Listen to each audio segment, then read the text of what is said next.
بڑی اوکھی گھاٹی ہے بھائیوں، اور بڑی غفلت اور ہلاکت اور تباہی ہے۔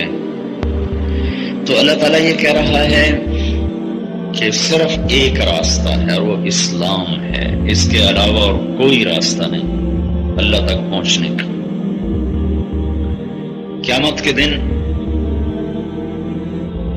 اسلام آ کر کہے گا یا اللہ میں اسلام ہوں، تو اللہ تعالیٰ فرمائے گا آج میں تیری بنیاد پر لوگوں کو کامیاب کروں گا اور تیری بنیاد پر لوگوں کو ناکام کروں گا اور ہلاک کروں گا۔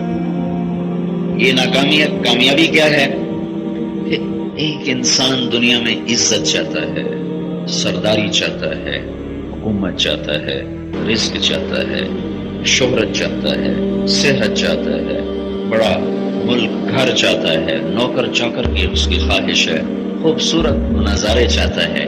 یہ سارے مل بھی گئے اور کئی لوگوں کو ملے بھی ہوئے ہیں، لیکن ایک جگہ آ کر وہ بھی بے بس ہو جاتا ہے کہ وہ سب چھوڑ کے مر جاتا ہے۔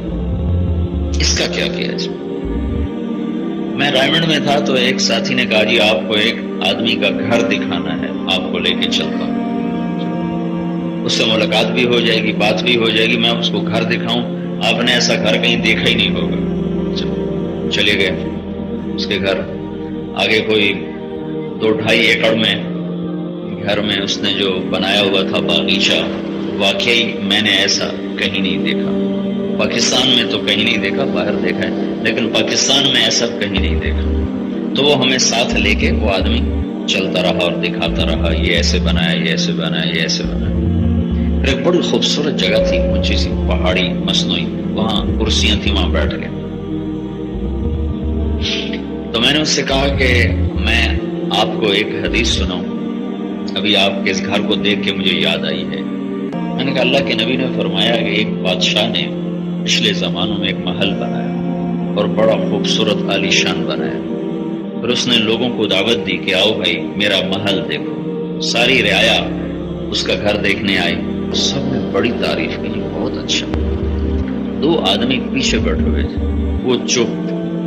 تو بادشاہ کی نظر پڑی، بھائی یہ نہیں بولے، تو اس نے ان سے پوچھا بھائی تم نہیں بولے ہو، تم بھی تو کچھ بتاؤ کہ یہ کیسا ہے۔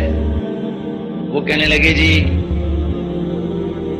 آپ کے گھر کی جتنی تعریف کی جائے اتنا ہی کم ہے، لیکن اس میں 2 بڑے نقص ہیں، 2 بڑے عیب ہیں۔ تو بادشاہ نے پوچھا کیا ہیں وہ 2 عیب؟ کہا جی پہلا نقص اور عیب تو یہ ہے کہ اس گھر کا بنانے والا خود مر جائے گا ایک دن، اور دوسرا عیب یہ ہے کہ یہ گھر اجڑ جائے گا ایک دن، باقی سب ٹھیک، پیچھے ٹھیک کیا رہ گیا؟ تو وہ کہنے لگا کوئی ایسا گھر ہے جو اجڑے نہیں اور اس کا مالک مرے نہیں؟ تو نے کہا ہے۔